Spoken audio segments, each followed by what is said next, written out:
Good morning, afternoon, or evening to all of you wonderful English 126 students out there. I hope you are doing well, taking good care of yourself, and ready to begin this lesson about the power of opinions, a controversial topic in college critical thinking. So let's sort of destabilize any discomfort that we might have surrounding the value of our opinions.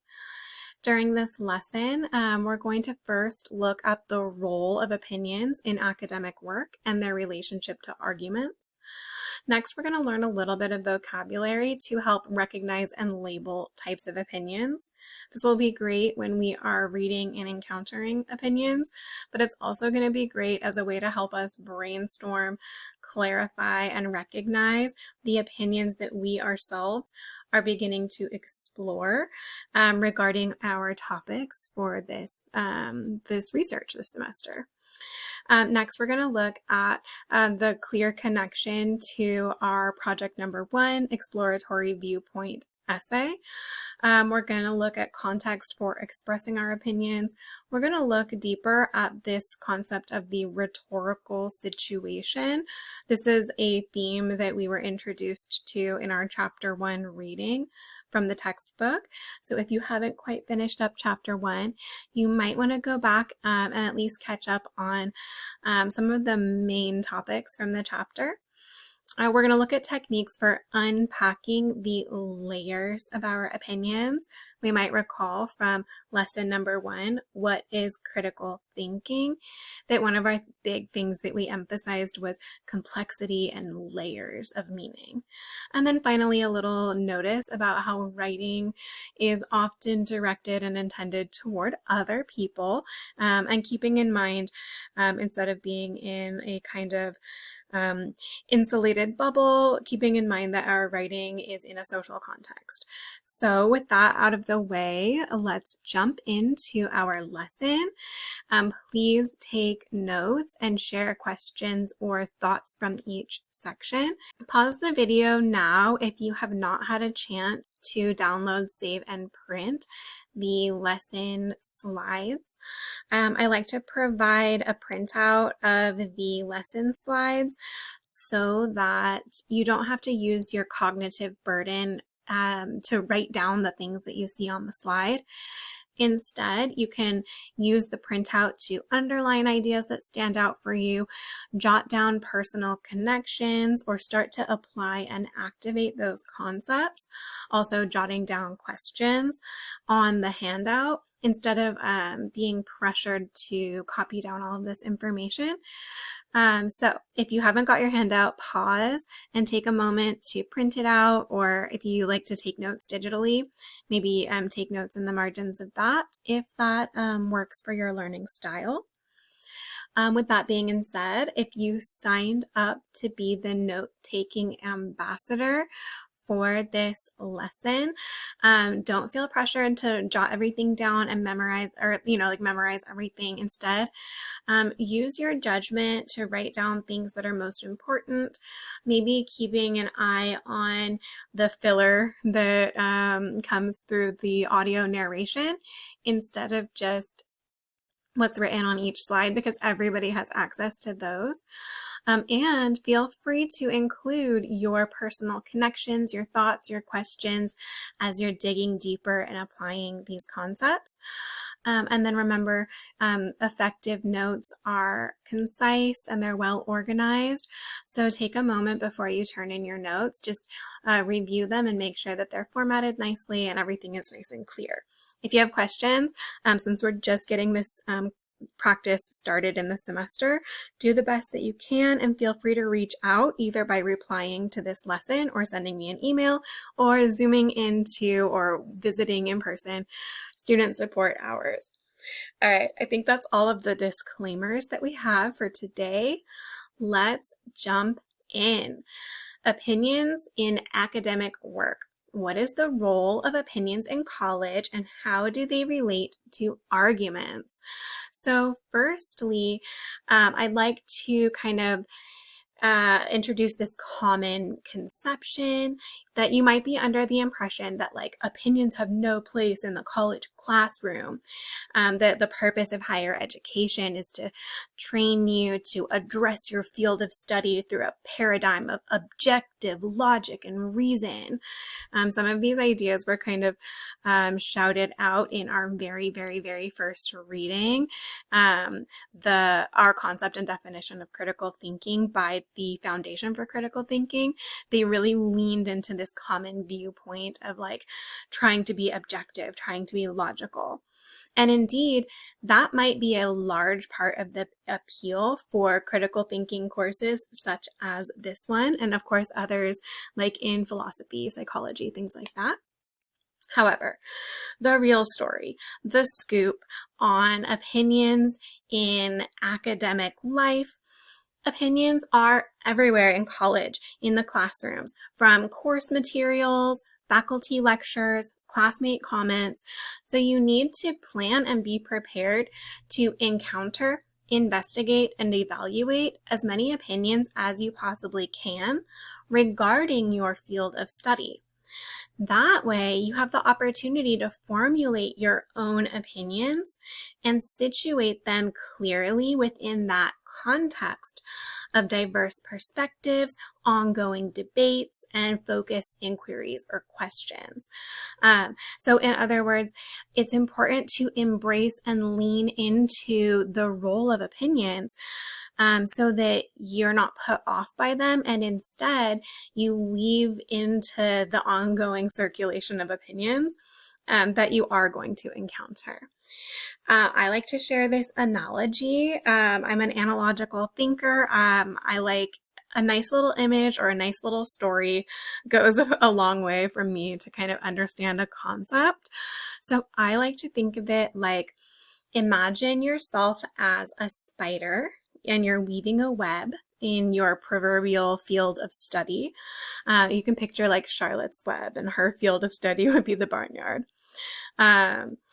This field of study where you are weaving your web is filled with buzzing flies.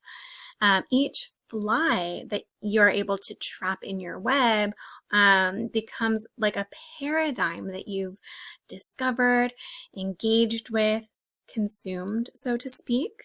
So you have that little fly stuck in your web and you've gained nourishment from it. You yourself are free to move about the web, move from perspective to perspective, to sort of get a complete picture or make a complete meal of the discourse circulating around your field of study. Each fly, if you go with this metaphor, can give you what you need to grow stronger and become an ever more skilled weaver of your own web. I want to shout out an opportunity here for maybe an extra credit type analogy. If you guys want to take the time to like think about building an analogy of your own about maybe something that has to do with these critical thinking practices that we're learning in these first few weeks. This will be an open assignment until the end of the unit. Come up with an analogy that maybe paints a picture, helping you understand how to dig into critical thinking concepts. So whether it be like in our previous lesson, I spent some time going into the boxes or the bags analogy. This one has like a spider web analogy. So give it some thought, just an open assignment, and we'll talk about it in person. Moving on, there are some strategies that we can use to elevate your ideas from a mere opinion to something that is more of a valid academic argument. So for the most part, the texts that we read and write throughout the term, the main content is going to be authorial opinions that are supported by interpretations and evaluations of evidence. And that's kind of the key formula for expressing an opinion as an argument in that more elevated academic stature. So one concept to start out with is last things first. We arrive at opinions after a series of careful study analysis and revision of our thinking. However, opinions, if they're going to be framed as arguments, need to appear as the first piece of a text. So last things first. The familiar concept of a thesis statement or a topic sentence claim. This is no more than a statement about your scholarly opinion that you intend to develop and prove throughout the writing. So next time you're reading something or developing a thesis, just be aware and permissive of the idea that this argument is indeed an opinion. It's just a highly cultivated, elevated opinion that I intend to support and prove. Last things first. We spent a long time thinking about what our opinion, what our argument is going to be, but we need to introduce that as the first idea we share with the reader. Next, ideas move from opinion to argument when they are supported with evidence. So within each paragraph that you're going to end up writing, you will share the evidence, which are the original data, the original observations, the original sources that you came in contact with that led you on the way to developing your opinion.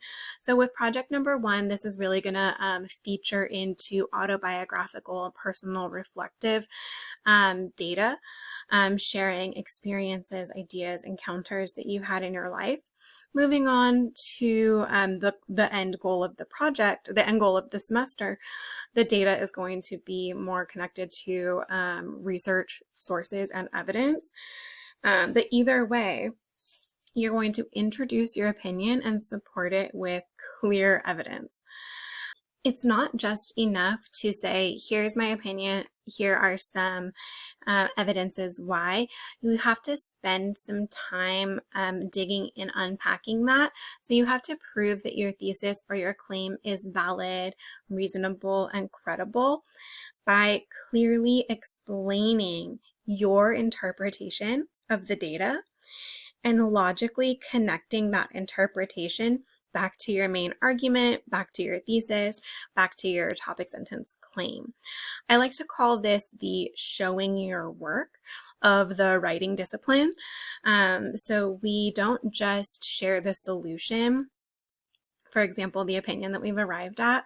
We really need to walk the reader step by step through our thinking process. So here's my opinion. Here are some reasons or data why I believe that. But let me take it one step further and really explain to you how I made that meaning out of that data and how that meaning for me connects back to my claim. So something that we improve upon in 126 as we're growing from 122 is developing some really nice, robust paragraphs that include a lot of detailed explanation. Finally, always thinking out to the overall significance. So opinions are only significant in college writing insofar as you use your opinions to answer those so what and who cares questions. In other words, opinions become significant when you connect them within that larger context of aesthetic, psychological, social, cultural, political, economic, environment, historical, all these different contexts. When you connect them to the debates that other writers are also discussing. So as we talked about before, we want to develop our opinions in context. We want to be socially aware, so to speak, of what other ideas are circulating in our field of study, in our chosen research topic. We want to find out what big picture significance does this topic impact, or where are the consequences? So we'll learn strategies for all of these things. Last things first, I hope, is the most simple. Supporting with evidence, we will learn strategies for clearly explaining interpretations, logically connecting them back to your claim. And one major outcome of this course is learning techniques for answering those so what and who cares questions by linking them to your chosen set of larger contexts. So each student isn't going to maybe master every single context. Instead, each student will choose one or two that their topic most interacts with. So pause if you have questions, comments, thoughts, or ideas, and then we will move on. Oh yes, here's the slide for pausing. If you have questions, comments, thoughts, or ideas, take a glance down at your notes. If there's something there that's really confusing or not making sense, that is your red flag for saying like, leave a little comment in the replies. Can you go over this idea one more time? Or you shared this vocab term or this concept. Is my understanding correct? Something like that. So moving forward, we're going to look at the next part of the lesson, which is recognizing and classifying opinions. We're going to learn some vocabulary here today, and this is going to give us the tools to help label types of opinions in order for us to identify and think about opinions that we encounter in texts, conversations, media, and most importantly, our own thoughts. So we want to, as we learned last week, we want to avoid the tendency to over-categorize claims as facts or to like overgeneralize every single statement as an idea. So we're going to learn a little bit of vocabulary to help recognize and categorize types of opinions, and this will help you formulate and express opinions of your own. So first of all, advice. Advice is a specific type of opinion, usually sharing actions that you should or shouldn't take, thoughts that you should and shouldn't have. And remember, I'll remind us all again, instead of using our notes to jot down necessarily all the definitions, instead maybe use this time to think about a piece of advice that you've heard or that you would like to express. That might be a deeper way to engage with the learning material.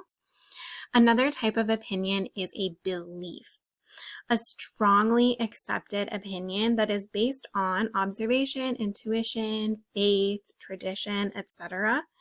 As we discussed previously, beliefs are often heavily laden with assumptions and like value or judgment claims.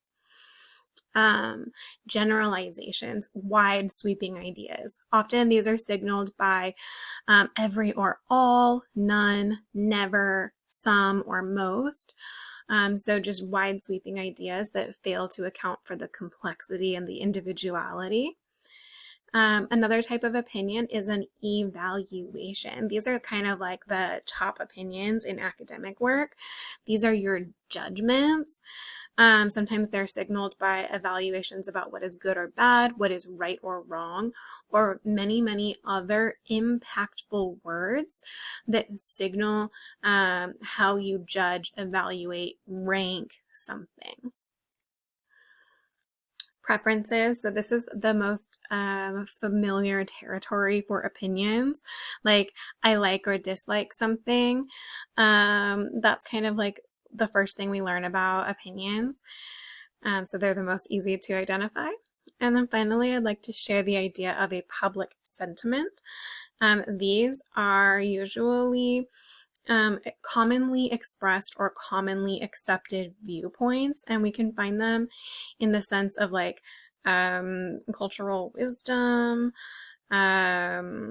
idiomatic phrases, and then we can also find these in the form of like polls and survey results. So some types of opinions, I invite you to share some of your own opinions in the replies below.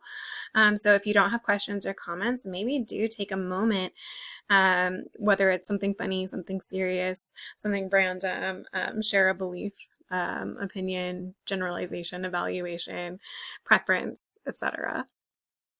When you're ready to move on, we're going to take a look at a reminder to evaluate those opinions. So we learned some of this evaluation criteria last week. So a little bit of a cue to always be reviewing your notes, reviewing the concepts that you have worked on previously, because those are going to always come back into play. Let's take a look at how we are going to really lean into these opinions in our exploratory viewpoint essay.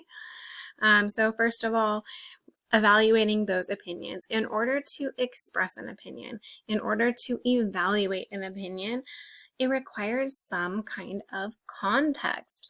So choosing your focus topic for what you want to research this semester, some of those ideas that you brainstormed about last class, it will help you have a little bit of context for exploring opinions that are relevant to that topic that you've chosen.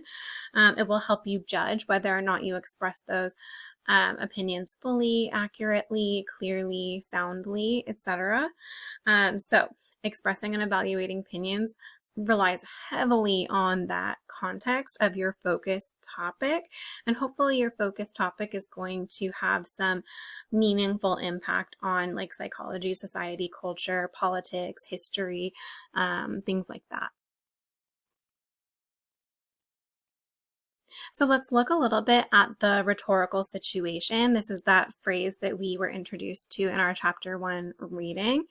Basically, it tells us that whenever we are approaching any kind of writing task, we need to consider the specific situation or the specific context for why are we writing this? How do we wish to impact the reader? And what details and commentary are really going to help us fulfill those goals? These 3 questions interact with each other back and forth. So let's first begin by taking a look at our consideration of the audience. If we're able to have a kind of concrete image in our mind of who the audience is, it really helps give some context for what you need to say in order to connect with that audience, in order to express your unique perspective. In academic writing in general, but in especially project number 1, it is okay to address your audience from a personal writing tone. So that's something that often comes up. I mean, in the English classroom, especially, and generally in the humanities academics, like whether it's anthropology or sociology, using the personal narrative voice is a welcome strategy for expressing your arguments and connecting with the reader. So you're more than welcome to, and in fact in this project you are required to, write from the first person point of view and use language that really helps to appeal to the reasoning and the emotions and like the real lives of the imagined audience. I'll share some advice from our textbook. It says to consider which details, opinions, and viewpoints your audience is likely to connect with. Then incorporate insights that can interest, surprise, and enlighten your reader. So advice from the textbook just sort of gives us a little bit of an idea for how to select details that will influence and appeal to the audience that we are imagining. Next, we're going to look at the purpose of the writing. So remember that audience, purpose, and content will go back and forth with one another. So looking at the purpose, why are we writing this? Firstly, it is to discover and unpack some of the opinions, assumptions, and logical structures that formulate your own viewpoint. So really, it's kind of a way of introducing, this is the topic I'm going to look at this semester. I'm about to do a lot of research in order to make a scholarly argument, but first I need to check in with myself. I need to see where am I coming in from, what are my pre-existing opinions and assumptions, and how do these connect to the larger context that I'm interested in exploring. So really like a check-in with the self before approaching the scholarly data. The textbook gives us some advice. It says, think deeply about why certain experiences have meaning for us, and explore the cultural influences that shape our values. So that's something to keep in mind as we're starting the brainstorming process. The textbook also suggests Use events, people, and places as springboards for thinking about society, customs, traditional virtues and vices, common hopes and fears. So the purpose is not just taking stock of what your opinions are, but thinking deeper about where have those opinions come from and what potential consequences might they carry. So the other trifecta here, audience, purpose, and content. When we're looking at project number 1, the content wants to be organized into a clearly stated thesis where we define the meaning of our topic, introduce, explore, and analyze the significance of some of your major opinions about it. So this is kind of the content that you want to focus on, not just what your opinions are, but the significance of them, the analytic assumptions that are buried within them. You want to support your argument with clear examples, vivid details, and if you happen to reference to primary sources, like something in the media that has helped you develop these viewpoints, make sure that those things are properly cited. And all the details need to be leveraged in a way that helps you express your own thoughts, feelings, and attitudes about your topic. So the content for exploratory viewpoint essay will not include outside evidence. It will not include research that you may have done in the past. Because I am assuming that for a lot of us, we're choosing a topic that we already care about and we already have some background with, and that means we've probably already done some research, maybe even some writing about it, and that's totally fine. But for project number 1, we really want to spend our 750 to 1200 words deeply thinking about our viewpoints and our stances. So think about these things, begin to think about, okay, I have done a little bit of brainstorming, I kind of have some topics in mind. This context of the rhetorical situation might help you choose which of those topics you really want to lean into, might help give a little bit of shape to those ideas that are starting to come up. So with all of that in mind, remembering critical thinking is about unpacking the layers of meaning and significance that are held within our ideas. So in order to do that, firstly, we got to get our opinions out there. We got to make them visible and make them present before us, before we're able to unpack and root around in there. So first, as you're brainstorming, as you're developing your essay topic, list out personal opinions, common opinions, public opinions, list out counter opinions. So things that circulate around your topic where you disagree with or you push back against. Explore the deeper complexity of contradictory or inconsistent opinions. What I mean by this is maybe you are of two minds. Like sometimes this is the way you feel about your topic, and sometimes you can make room for this contradicting type of viewpoint. So like you can hold two different opinions at the same time without them necessarily canceling them out. Or something that's a really fruitful place for exploration is inconsistent opinions that have changed over time. So maybe thinking back to oh, I used to think this way. And the older I get and the more experiences I have and the more my perspective opens up to the world around me, my opinions are starting to change. Those I think are avenues into more interesting topics. And then also connect your opinions and see if you can frame them into structures like compare and contrast, pros and cons, risks and benefits, cause and effect opinions, problem and solution opinions, or premise and conclusion opinions. Most of these are self-explanatory. Premise and conclusion is kind of a premise is almost like a stereotype or an idiom or something that's an axiom that's widely held view. And the conclusion is okay, if this situation fits these widely held views, or if it fits these criteria, then it must be true, or it must be right, or it must be good, or it must be bad.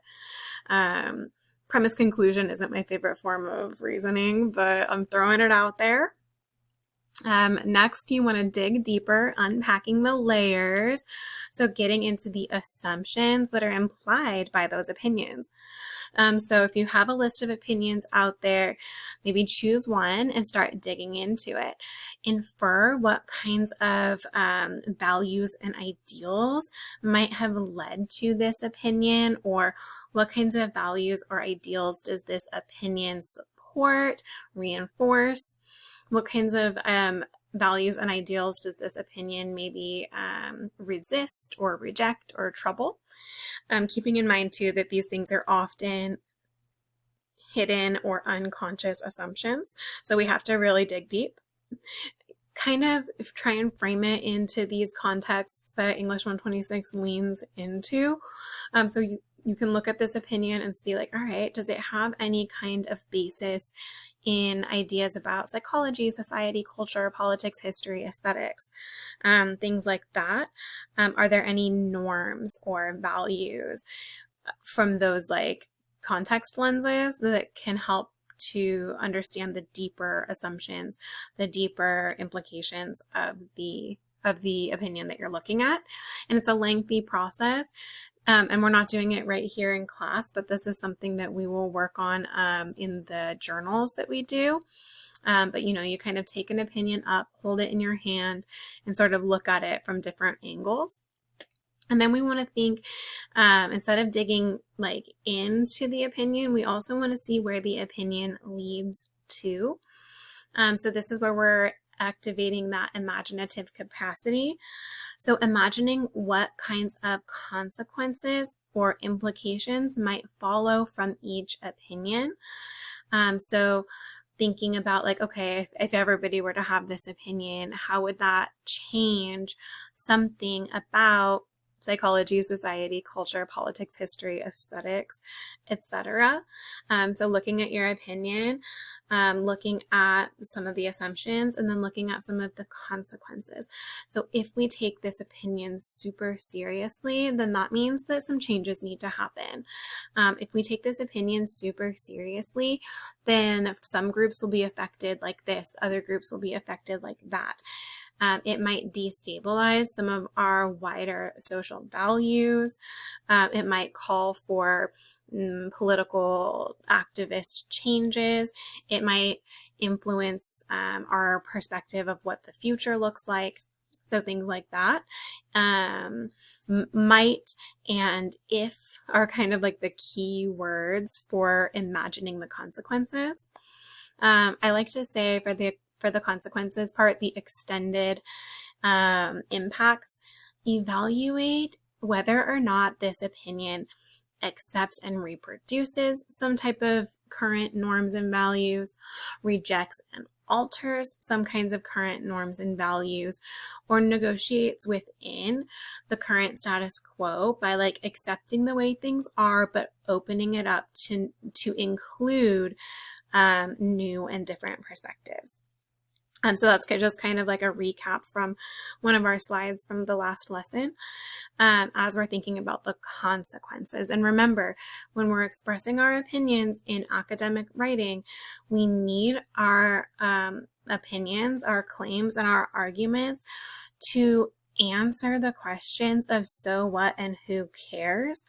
And one way we can answer that question is by showing the weight of the opinion. What assumptions have led up to this opinion? What consequences stem from this opinion? So take a moment here, glance back down at your notes, comments that you've made, questions that you may have jotted in the margins, share them in the discussion replies, and I will be coming in throughout the week. So when I am in my office hours, when I'm going through my email response times, I'm also coming through the Canvas discussion replies to see if there are questions, comments, thoughts, and ideas from these lessons that I can address. And then we will also address, we'll catch up and check in when we meet in class next week. Moving on to our final topic in this lesson, basically that in writing, we are always writing for the other. We are typically writing for people who do not share our exact views. Audience is writing is a social kind of experience, and your audience will inevitably not share all of the same views as you. So as you begin composing your thoughts and deciding what do I need to include or not, bear in mind that number one, your own perspective is really only partial, fragmented. There is no way to fully consider every angle of your topic. That is not your responsibility. That is not your job. You are really leaning into one nook and cranny for your topic. So just be aware and acknowledge that your viewpoint doesn't encapsulate all possible viewpoints. And then secondly, your readers will not default accept your views. Your readers aren't just going to go along with what you're saying because you're such a nice person and like that type of thing. You need to use your language skills, the tone of your writing, the details that you include should be used to help convince the readers that your perspective is valuable and that they should, come along for the ride that you're on. I'd also like to throw out there that your writing persona is welcome to range across varying degrees of like tolerance and accommodation for other viewpoints. And what I mean is, as you write, you can use techniques like hedging, making like if comments, gently opening a door for your own voice to also be heard within the roar of the crowd. Or you can be more bold, you can be more assertive, you can be more, vocal and insistent about rejecting viewpoints that you are not okay with, and not just making room for your new perspective, but replacing these bad ideas with your suggestion of what is a good idea and what is the right way to approach the topic. So I just like to throw that out there at the beginning. Your writing persona and your writing style doesn't need to be like oh, kumbaya, all ideas are equal, everyone's voice is heard. It can be more persistent. You could be writing about a topic that gives you a little bit of anger or makes you upset, or a topic that really inspires you and you get excited about. So feel free to bring that whole energy that you're feeling, bring it into your writing by, using that tone, that language, and those details that express, your stance, where you're coming from when it comes to exploring your viewpoint. If your viewpoint is more like philosophical and reflective and revelatory, you might have like a calmer viewpoint. But if your viewpoint is something that is in response to something that you're angry about, frustrated by, fearful because of, excited about, enthusiastic for, you're going to have a different energy, and that all types of energies is totally welcome in this project, in this class. As we get to know each other, we'll all get to know our different personas. So I think that's it for this lesson. All right, a reminder about the follow-up. So before we close, share questions, comments, thoughts, and ideas. If you're starting to have new questions about project number 1, review your prompt, review the hypothesis Q&A, and please do share those questions, thoughts, and ideas as they're connected to the project, whether you share them here in Canvas or hold on to them and we talk about it at the start of next class is up to you. And then there is homework as always. So number 1, reading chapter 3, autobiography and literacy narrative. We're really just focusing on the autobiography portion. read, highlight, and then take notes from the assigned selections from chapter 3. I will share these again in Canvas so that everybody knows what the selections are. And I will also try to include page numbers for the hard copy text so that everyone knows exactly kind of what they're looking for. And then Unit 1 journal, connecting to your topic. So we did brainstorming last week. This week we're trying to connect a little bit deeper. So kind of zero in on just one featured topic from your brainstorm journal and begin to explore the opinions, assumptions, and consequences that you're bringing into that project. So from that one slide where we went in detail about how to do that, is kind of like your core for the bulk of the journal writing tonight. Whenever possible, do try to reflect on where those opinions stem from. So jotting down some autobiographical experiences that you associate with that aspect of your viewpoint. And that's it for our lesson today. Stay in touch, and I will see you guys next week.